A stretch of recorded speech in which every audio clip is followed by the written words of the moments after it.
¿Cuántos de ustedes saben que Dios es soberano? Quiero dar un saludo a las personas que nos ven por las redes sociales. Dios les bendiga grandemente. Posteriormente sé que quedan grabadas todas estas prédicas. Gracias por compartirlas, pero sobre todo que sea importante para usted, que sea un cambio. La palabra de Dios es la que cambia. Prepare su Biblia, prepare su corazón, porque va a recibir la poderosa palabra de Dios. Hermano, preparen sus Biblias en Primera de Pedro, capítulo 1. Allí vamos a estar, pero también vamos a viajar por otras partes de la Biblia, pero vamos a escudriñar bien esos dos capítulos, sobre todo, esos dos versículos, sobre todo el versículo 2. Quédese ahí. La soberanía de Dios. Si algo nosotros como cristianos, algo que el cristiano debe saber y estar plenamente convencido, es que Dios estuvo, está y estará en control de todo lo que pasa en este mundo. Estuvo, está y estará en control de todo lo que está pasando. Nos pasamos esto del virus, porque hay que decir así, porque si no te cortan en las redes, el virus. Cuando pasamos esto del virus, muchas personas estaban confiadas, ¿verdad? Voy a hacer esto, voy a hacer lo otro, voy a hacerlo. Yo mismo tenía un dinerito ahí ahorrado y dije, voy a hacer con este dinerito esto. Y cuando cayó eso, el dinerito se fue en otra cosa. Pero ¿sabe qué? Yo entendí de que Dios está en control. Él es dueño de todo lo que tengo. Él es dueño de todo lo que usted tiene. Él está en control y Él dispone de su dinero cuando Él quiere y como Él quiere. Así que nosotros no podemos renegarnos y sentirnos mal. Podemos luchar con Dios, pero a la final vamos a perder y nos vamos a tener que rendir en sus brazos, hacer su voluntad. ¿Cuántos de ustedes sienten convicción de que Dios está realmente en control de todo lo que pasa en esta vida? De que Dios es soberano. Soberano. ¿Tiene usted la plena certeza de que Dios conoce el pasado, el presente y el futuro? A veces cuando a nosotros nos entra ese miedo, ese temor, cuando nos pasan cosas, eso es normal como seres humanos. Pasa eso. Pero realmente es que quitamos los ojos de lo que el Señor está haciendo. Quitamos los ojos de su palabra. Por eso yo insisto tanto, hermanos, la palabra de Dios. ¿Por qué? Cuando vienen los problemas, pasa lo que tiene que pasar, el filtro de la palabra, usted puede discernir lo que está sucediendo. Porque la Biblia es la carta de amor, la guía de nosotros como cristianos. Nosotros somos el pueblo del libro, el pueblo de la palabra de Dios.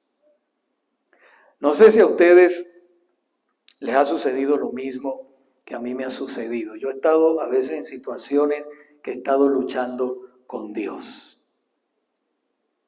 ¿Cuántos de ustedes han luchado con Dios? Cuando Dios te manda a hacer algo, tú le dices, no, después lo hago, Señor. Y pasa un año, pasan 2 años, pasan 3. No, es que yo quiero que tú vayas y hagas esto. Tú dices, no, yo creo que esa es la voz del diablo que me está hablando. No, pero es la voz de Dios. ¿Ah? No es el diablo que me está hablando, no, es Dios que te está hablando. Porque tú sabes, una persona que se mantiene en oración, leyendo la palabra, buscando la presencia del Señor, sabe cuando Dios le está hablando. Sabe. Yo recuerdo cuando nosotros estábamos buscando un sitio donde congregarnos, un templo, una iglesia, un edificio. El primer sitio donde nosotros vinimos fue este. Y estaba medio pasando ya la pandemia, pero todo el mundo andábamos con las máscaras y todo eso y el temor. Y yo recuerdo que hablamos con el pastor que estaba aquí. Pero el pastor estaba pasando, aparte de lo de la pandemia, él estaba pasando cosas muy difíciles, ¿verdad?, en su vida. Y entonces nosotros no lo percibimos muy bien. Yo digo, bueno, a lo mejor no quieren ni que vengamos para acá. Somos nosotros, ¿verdad? Éramos nosotros. Y entonces nos fuimos así un poco como que creemos que no es aquí, pensamos nosotros. Mi esposa y yo, bueno, andábamos buscando, orando al Señor. ¿A dónde será? Dijimos nosotros, tal vez no es aquí donde el Señor nos quiere. Fuimos a hoteles, fuimos a otras iglesias, orando y buscando la presencia del Señor. ¿Verdad? ¿Dónde, Señor, tú nos quieres? Y entonces, como a los 3 meses, me llama el pastor de esta iglesia. Y me dice, hermano, quisiera saber si en realidad ustedes van a venir para acá. Yo pensaba que él se había olvidado hasta de nosotros y todo. Entonces yo le digo, bueno, tengo que hablar con la directiva y todo eso de la iglesia para saber que ellos también opinan y todo eso. Entonces, sí, ok, avíseme, hermano, me dice. ¡Pum! Y me colgó. Y yo me quedé así, yo dije, Señor, pero mira todo lo que he buscado. Y tú me querías traer aquí. Y yo me resistí, yo le decía a mi esposa, ¿no será que el Señor no nos quiere ahí? Pero yo sentía que había algo que Dios quería que nosotros viniéramos aquí. Entonces dijimos, sí, vinimos, hablamos con él, todo, sí, cómo no, hermano, sí, adelante. La cosa cambió totalmente. Y vinimos aquí y ustedes saben cómo ha sido de bendición el haber estado aquí. Hemos predicado ya el Evangelio por 1 año y medio aproximadamente y si el Señor lo permite, lo hacemos hasta donde Él nos diga. Acuérdense que aquí el que manda es Él, el Señor es el que manda. No sé si a ustedes les ha pasado lo mismo, que ustedes han luchado. No luche con Dios porque va a perder. Esa es la verdad. Usted puede luchar, te puede resistirse, pero Dios te va a llevar donde Él te quiere llevar. Por más que luches, tú vas a ir ahí. Te parezca o no te parezca, Él te va a llevar ahí porque Él tiene un plan y ese plan es totalmente perfecto. Vayamos ahí un momento para descubrir a Primera de Pedro. ¿Qué dice la Biblia acerca de la soberanía de Dios y de su plan de salvación? Dice así la palabra del Señor. Pedro, apóstol de Jesucristo, a los expatriados, de la palabra expatriados, a los que viven en el extranjero, en otras palabras, de la dispersión en el Ponto, Galacia, Capadocia, Asia y Bitinia. Acuérdense que estos hermanos, después de la muerte de Esteban, el evangelista Esteban, fueron dispersados por el mundo, ¿verdad? Y todo esto, el Ponto, Galacia, Capadocia, Asia, Bitinia, eran provincias del Imperio Romano. Ellos estaban dispersos. Pero ustedes se imaginan, hermanos, que estos hermanos se hubiesen quedado solamente allí en Jerusalén. Nosotros no fuéramos tal vez ni cristianos. O sea, Dios trajo una persecución, permitió, mejor dicho, una persecución a esos cristianos también para que la palabra fuera dispersa en el mundo, fuera predicada en el mundo. O sea que de un mal sale un bien. Entonces estos hermanos estaban allí dispersos y entonces estaban pasando por tribulaciones, por angustias, por problemas. Y entonces el apóstol Pablo, inspirado por el Espíritu Santo, le escribe esta carta. Y sigue diciendo, elegidos, y ponga mucha atención en esta palabra, elegidos según el previo conocimiento de Dios Padre por la obra santificadora del Espíritu, para obedecer a Jesucristo y ser rociados con su sangre. Que la gracia y la paz les sean multiplicadas a ustedes. Mantenga en mente la palabra elegidos. Iglesia, aquí hay 3 declaraciones separadas que el apóstol Pablo escribe otra vez inspirado por el Espíritu Santo. Y estas 3 declaraciones describen el término de que los cristianos hemos sido elegidos por Dios. Número 1, dice que el previo conocimiento de Dios Padre. Número 2, la obra santificadora del Espíritu. Y número 3, la obediencia a Jesucristo para ser rociados con su sangre. El previo conocimiento de Dios Padre. ¿Qué significa el previo conocimiento de Dios Padre? Hay dos atributos o características de Dios que muchas veces nosotros pasamos por alto o malinterpretamos las Sagradas Escrituras.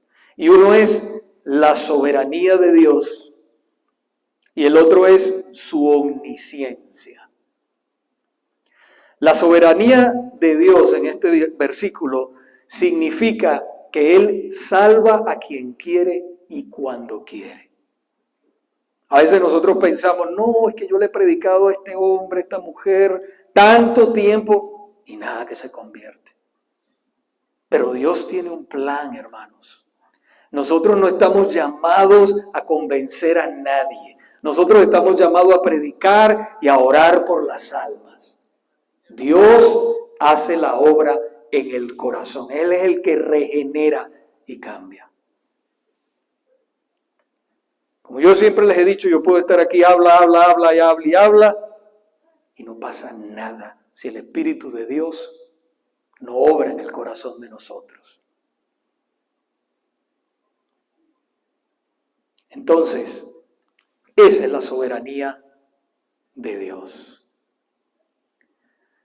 La soberanía de Dios significa que Él salva, vuelvo y repito, a quien quiere y cuando quiere. Por otro lado, la omnisciencia se refiere, hermanos, a que Él conoce los eventos pasados, presentes y futuros. Todo lo conoce. Él sabía que usted iba a nacer, dónde iba a vivir, dónde lo iba a enviar, qué iba a hacer. Él lo sabía. Completamente todo. Lo que usted está viviendo hoy, así te diga, no, es que no me gusta este trabajo. Dios lo puso ahí, está formando su corazón. Él está formando su corazón. ¿Por qué me dio este esposo, me dio esta esposa? Bueno, Él sabe por qué te lo dio. Él sabe por qué te lo dio. Esa es la persona perfecta para ti, ¿sabes?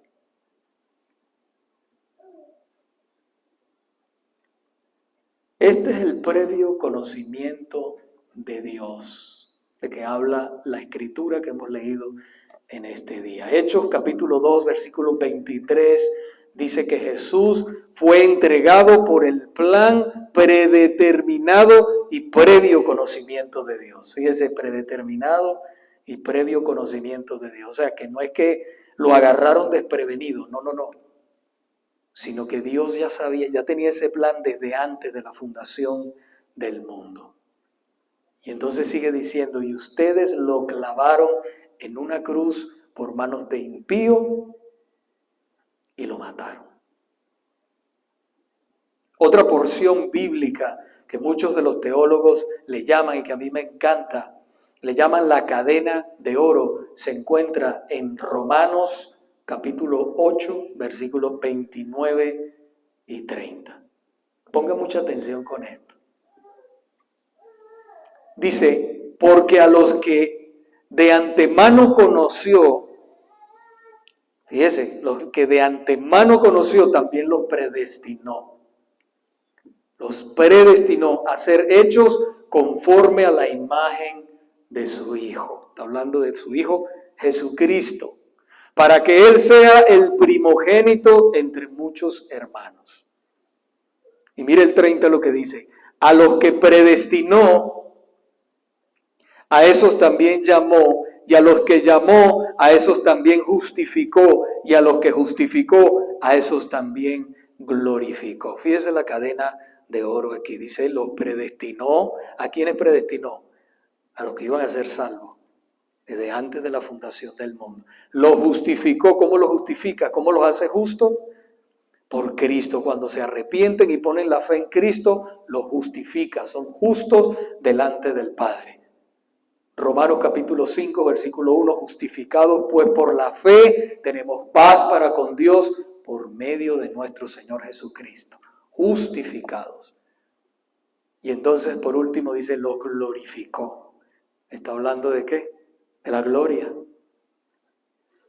Al que Él salva de todo corazón, no se perderá jamás. Al que Él lo salva, aquel que lo salva, aquel que es un cristiano genuino, no se perderá jamás. Pero muchas personas a veces se sienten que son cristianas, pero no lo son. Usted sabe si lo es. Porque la palabra del Señor dice que el mismo Espíritu Santo da testimonio a nuestro espíritu de que somos hijos de Dios. Y si hijos, también herederos, coherederos con Cristo. ¿Quién hace todo esto, hermanos? Dios Padre. Él conoce de antemano y escoge al pecador. ¿Por qué, pastor? ¿Por qué eso es así? La verdad es que no lo sé, hermanos. No lo sé. Lo cierto es que no los escoge ni porque usted es bonito, ni porque es feo, ni porque es bueno, ni porque es malo, sino porque Él tiene un plan y su plan se cumple en todo momento.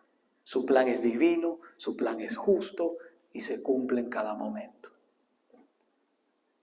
Pastor, pero entonces ¿para qué predicamos tanto? Si ya Dios sabe quién se va a salvar. Pero Él nos ha mandado a predicar el Evangelio.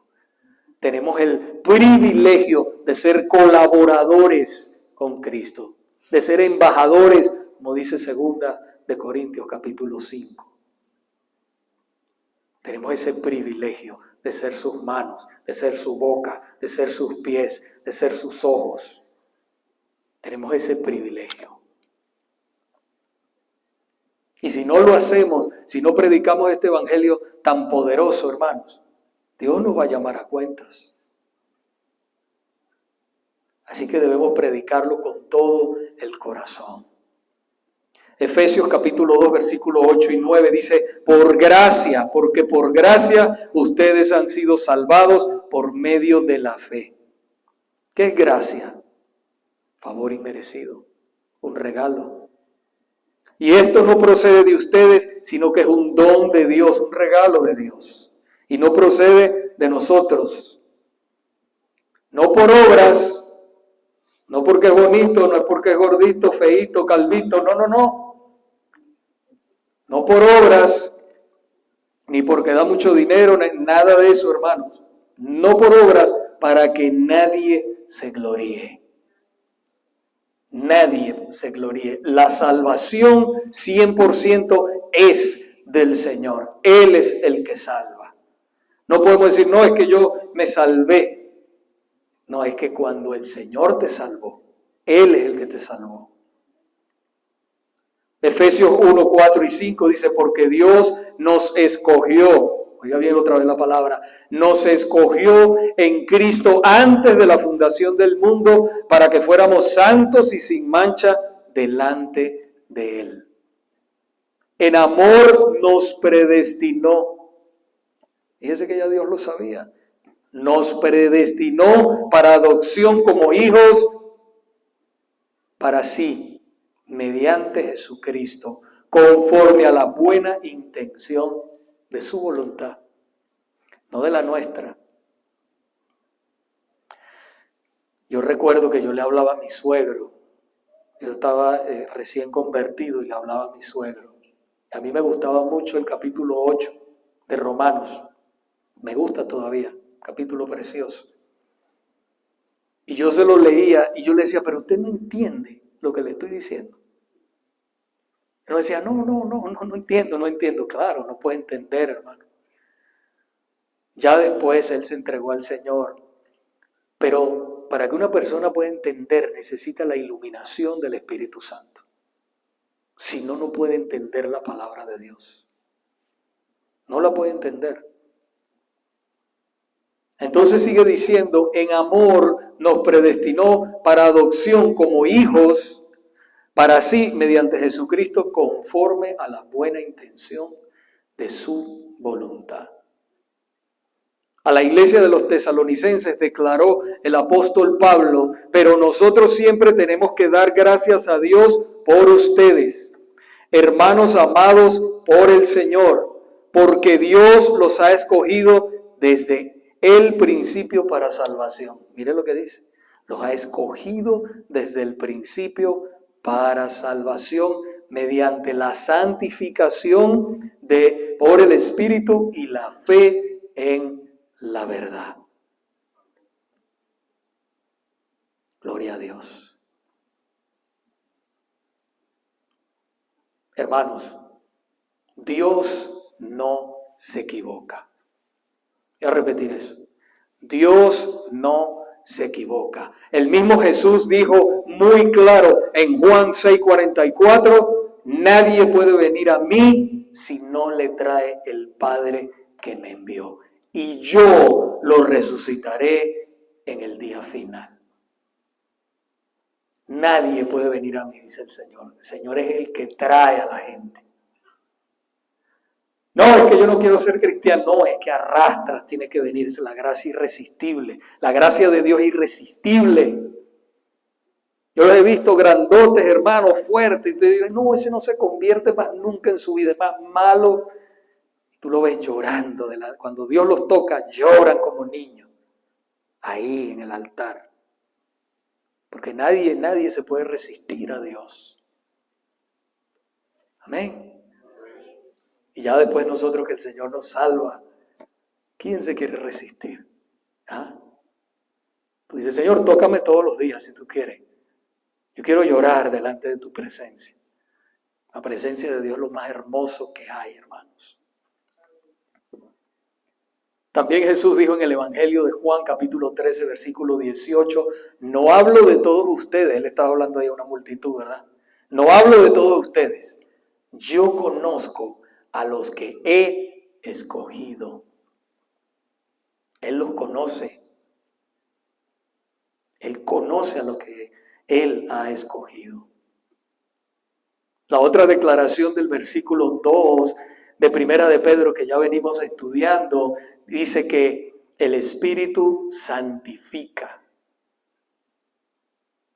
El Espíritu Santo santifica. La santificación se refiere a la separación, consagración y santidad. En 2 de Tesalonicenses 2:13 dice que Dios los ha escogido desde el principio para salvación mediante la santificación por el Espíritu y la fe en la verdad. Hermanos, en la salvación, la santificación del Espíritu aparta de la vida de pecado a los creyentes para Dios. Los separa de la oscuridad a la luz. Los aparta de la incredulidad y los lleva a la fe. Y los separa del sistema del amor a este mundo y los lleva a la justicia. Sus deseos cambian. Tus deseos cambian. Tus intenciones cambian. El hombre pecador que vive en pecado no puede relacionarse con Dios porque Dios es santo. Al menos que Dios lo santifique por el Espíritu Santo. Esa es la única manera. Romanos 8:9 nos dice, pero si alguien no tiene el Espíritu de Cristo, el tal no es de él. Por eso es imposible que una persona viva la vida cristiana sin el Espíritu Santo. No la puede vivir, no entiende. Dice la palabra que el hombre natural no puede entender las cosas del Espíritu porque para él son locura y no las puede entender. Porque se han de discernir por el Espíritu Santo. No puede.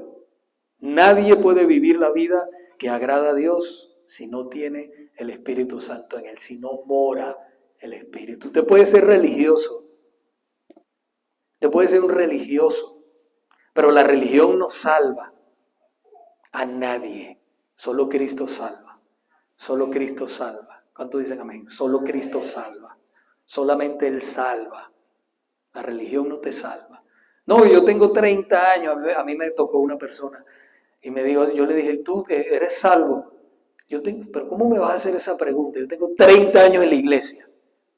Y le digo, pero esa no es la pregunta que te estoy haciendo. Yo te estoy preguntando si tienes a Cristo en tu corazón, si te has arrepentido de tus pecados y los has aceptado como tu Salvador. No, que yo tengo 30 años en la iglesia. Se enojó, se fue, lo perdí de cliente. Y le digo, bueno, le dije la pregunta, le presenté el ticket para el cielo y lo rechazó. Y tenía 30 años en la iglesia. La religión no salva. Te puede trabajar mucho en la iglesia, es bueno que trabaje. Estoy diciendo que no. No me dejes solo, por favor. Después venga el pastor más flaquito. Pero la religión no salva, hermanos, a nadie. Es una entrega real, genuina. Y eso se nota en una vida porque Jesucristo espera obediencia de lo que Él ha limpiado de pecado. Obediencia. Obediencia quiero más que sacrificio, dice el Señor. ¿Con qué fin santifica el Espíritu a sus escogidos? La respuesta está en el mismo versículo 2 que ya venimos estudiando, Primera de Pedro, para obedecer a Jesucristo y ser rociados con su sangre. Por medio de los términos obediencia y rociamiento de la sangre, Pedro hace una referencia al antiguo pacto que Dios hizo con el pueblo de Israel. Éxodo capítulo 24, 3, 8, cuando dice que en el versículo 3 dice, Moisés vino y contó al pueblo todas las palabras del Señor y todas las ordenanzas. Todo el pueblo respondió a una voz y dijo, haremos todas las palabras que el Señor ha dicho. Y el versículo 7 y 8 dice que Moisés luego tomó el libro del pacto y lo leyó a oídos de todo el pueblo. Y ellos dijeron, todo lo que el Señor ha dicho haremos y obedeceremos. Entonces Moisés tomó la sangre, fíjese usted que es sangre, para purificar cualquier cosa, tanto en el antiguo pacto como en el nuevo pacto. Sangre, dice que tomó sangre y la roció sobre el pueblo. Y dijo, esta es la sangre del pacto que el Señor ha hecho con ustedes según todas estas palabras. Iglesia, de igual manera, esto es lo que ha hecho el Señor con su pueblo. Ustedes, la iglesia, aquí y ahora. Cuando Él mismo se sacrificó en la cruz y derramó esa sangre por ti y por mí, nos santificó. Pastor, ¿cómo sé yo que realmente soy parte de ese pueblo? Hermano, hermana, o amigo o amiga, si usted se ha arrepentido de todo corazón, ha puesto la fe en Cristo, vive para Él de verdad, entonces usted es parte de ese pueblo. No es un evento de una sola vez, pasé o de allí del banco, lloré. Yo he visto mucha gente que llora, pero después no viene más nunca a la iglesia. Yo no me emociono con eso, hermano. Ok, está bien que llore. Porque a veces estás llorando por la prueba del fuego que estás pasando, pero realmente no es que te has entregado al Señor. Ahora, con el tiempo, la prueba del tiempo, esa persona busca, quiere estar en la presencia del Señor, leer su palabra, buscar de Dios. Esa persona ha nacido de nuevo. No es perfecta, nadie es perfecto. Pero eso es un deseo, un deseo. Yo recuerdo, hermanos, que años atrás, cuando el Señor a mí me salvó, yo manejaba un camión. Y yo, antes de ser cristiano, cuando ese camión se dañaba, se rompía, me agarraba el tren, yo agarraba unas rabietas, bueno, de todo, decía de todo, de todo, de todo. Pero cuando el Señor me salvó, yo me alegraba. Cuando se rompía el camión o me agarraba el tren, yo dije, ay, qué bueno, ahora el break, puedo leer la Biblia. Tenía hambre de leer la palabra de Dios, de estar en comunión con Dios. Y a cada momento estaba leyendo y leyendo y leyendo la Biblia. Ve la diferencia cuando Dios cambia un corazón, lo regenera. Como dice la palabra en Ezequiel, te quita el corazón de piedra y te da un corazón de carne. Y ese corazón de carne quiere hacer la voluntad de Dios, rendirse a Dios, hacer lo que Él quiere. Todo cambia en tu vida. Te miras en el espejo, eres igualito, pero realmente no estás igual. Por dentro Dios ha hecho una creación nueva. Gloria a Dios, ¿verdad? Amén. Hebreos capítulo 9, versículo 18 al 28 y el 12-24 nos dice que Jesús derramó su sangre para quitar los pecados del pueblo, la iglesia. Y mediante su sacrificio Jesús compró e hizo suyos a sus escogidos. Qué hermoso, ¿no?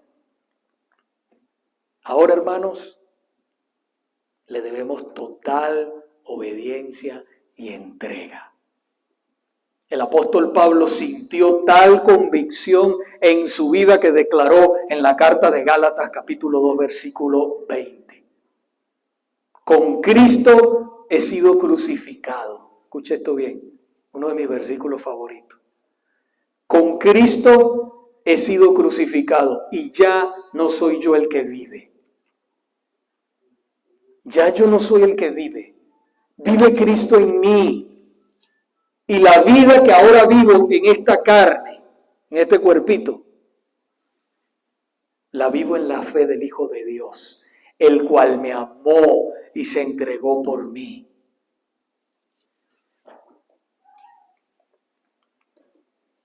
¿Sentimos nosotros la misma convicción? ¿Sentimos nosotros esa misma convicción? Que si se me rompió el carro, no, me voy a pie a la iglesia, no importa. Tengo esa convicción de que tengo que estar allí en la casa de Dios, alabándolo. Que cualquier cosa no me tumba para servirle a Dios. Porque lo amo, porque ya no vivo yo, vive Cristo en mí. Y lo que vivo en esta carne, lo vivo en la fe del Hijo de Dios, el cual pagó un precio grande por mí. Aquellos que han sido salvados por Cristo obedecerán a Dios. Y como consecuencia, hermanos, serán rociados con la sangre de Jesús, la sangre del nuevo pacto. Porque el Señor los ha salvado. Los ha trasladado del reino de las tinieblas al reino de su Hijo amado. Hermoso. La Biblia dice que somos nación santa, pueblo adquirido por Dios, para que anunciemos las virtudes de aquel que nos llamó de las tinieblas a su luz admirable. Aleluya. El creyente genuino, transformado por el Espíritu Santo, está profundamente preocupado por agradar a Dios en todo momento. Está profundamente preocupado por agradar a Dios en lo que dice, en lo que piensa y en lo que hace. En todo momento quiere agradar a Dios. ¿Estamos nosotros preocupados por agradar a Dios en lo que pensamos, en lo que decimos y en lo que hacemos? ¿O preferimos más agradar a la gente y ir en contra de Dios y de su palabra? Hermanos, hemos tenido el privilegio de ser llamados a esta salvación tan grande. Quiero decir eso. una vez más, hemos tenido el privilegio de ser llamados a esta salvación tan grande. No todo el mundo tiene este mismo privilegio. Porque si fuera así, todo el mundo sabe que esto es bueno. Todo el mundo sabe que la palabra de Dios es buena, que la iglesia es buena. Todo el mundo lo sabe. ¿Sí o no? Lo saben. Y entonces, ¿por qué no están aquí? ¿O por qué no son cristianos? ¿Por qué no les sirven? Es porque Dios tiene que salvarlo primero. ¿Cuándo? No sabemos. Nosotros obedecemos a Dios, predicamos y oramos con todo el corazón, ¿verdad? Pero el Señor a su tiempo hará que esa semilla germine.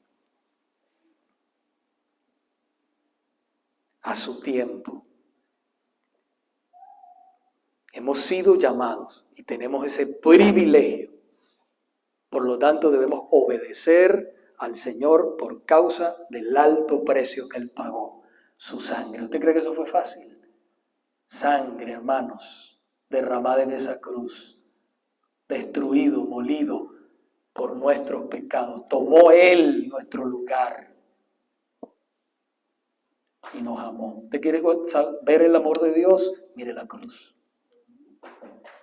¿Usted quiere saber cuál es el amor de Dios? Mire la cruz, lo que Él hizo por usted. Recuerde que usted y yo íbamos camino a la condenación eterna. Usted y yo íbamos camino al infierno. Así que por eso y mucho más, nosotros le debemos todo a Él. Nadie puede obedecer al Señor Jesucristo si no tiene el Espíritu Santo viviendo en Él. Nadie. El que no tiene el Espíritu Santo todavía no es de Dios. Romanos 8:9 dice, pero si alguien no tiene el Espíritu de Cristo, el tal no es de Él. Pero si usted está aquí esta mañana y usted siente convicción del Señor de todo corazón, y usted dice, bueno, yo no estoy seguro si voy a ir al cielo o no, hoy es el día de salvación. Porque Dios tiene un plan perfecto.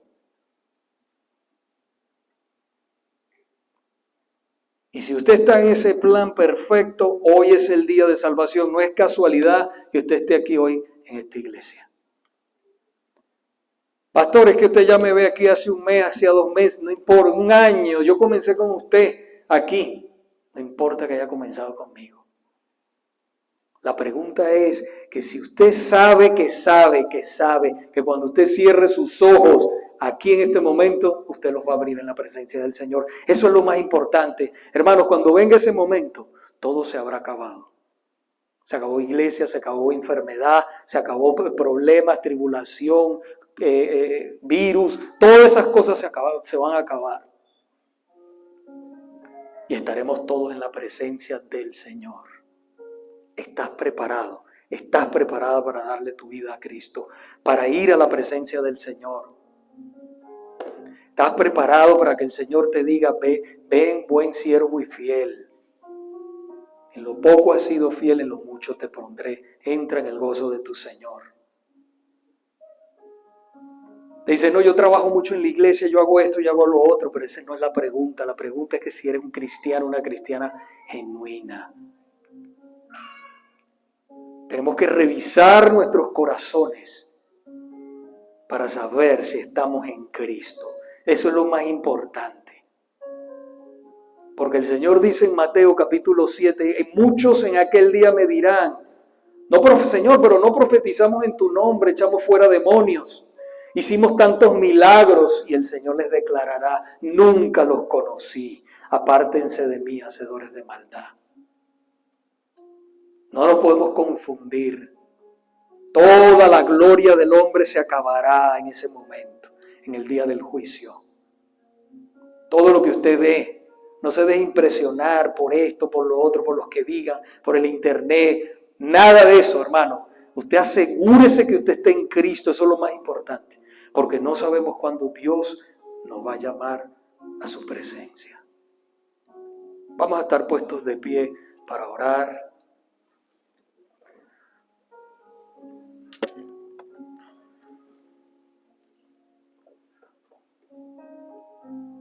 Yo les voy a ayudar, voy a hacer una oración para aquella persona que siente en su corazón que nunca le ha entregado su vida a Cristo y hoy siente convicción y se quiere entregar allí mismo donde usted está. Entréguese al Señor. Estamos hablando de vida o muerte. Vida eterna, dice la palabra, para aquellos que en Él confían. Condenación eterna para aquel que ha rechazado al Señor. Vive una vida doble. Hoy es el día de salvación allí donde estás. Repite conmigo: Señor, yo sé que he pecado. Te pido perdón por todos mis pecados y hoy vengo a ti arrepentido de todo corazón, arrepentida de todo corazón y me entrego a ti. Creo que moriste en la cruz del Calvario por mí, que derramaste esa sangre preciosa que me limpia de todo pecado. Y hoy te recibo, me arrepiento y te recibo como mi Salvador. Creo en ti, en ese sacrificio, Señor. Límpiame, perdóname y hazme la persona que tú quieres que sea, Padre. Entra en mi vida, Señor.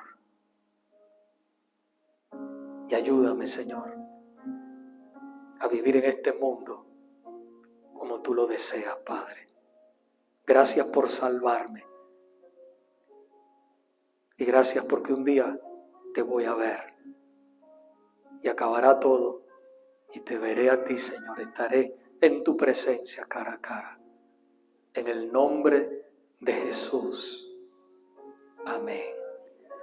Amén. Si hizo esa oración de todo corazón por primera vez, gloria a Dios. Dios te bendiga. Ese es el principio de la vida cristiana. Ahora crezca. Venga a los estudios. Miércoles, los domingos después del servicio. Venga. Crezca. Conozca lo que su Padre Celestial quiere que usted haga, porque quiere convertirlo en un instrumento para su gloria aquí en la tierra. Hágalo. Sírvale al Señor de todo corazón. Amén. Dios les bendiga. Quiero despedirles. Que la gracia y la paz de nuestro Señor Jesucristo vaya con cada uno de ustedes. En el nombre de Jesús. Amén. Dios les bendiga. Hasta el próximo domingo. Nos vemos allá afuera. Bendiciones.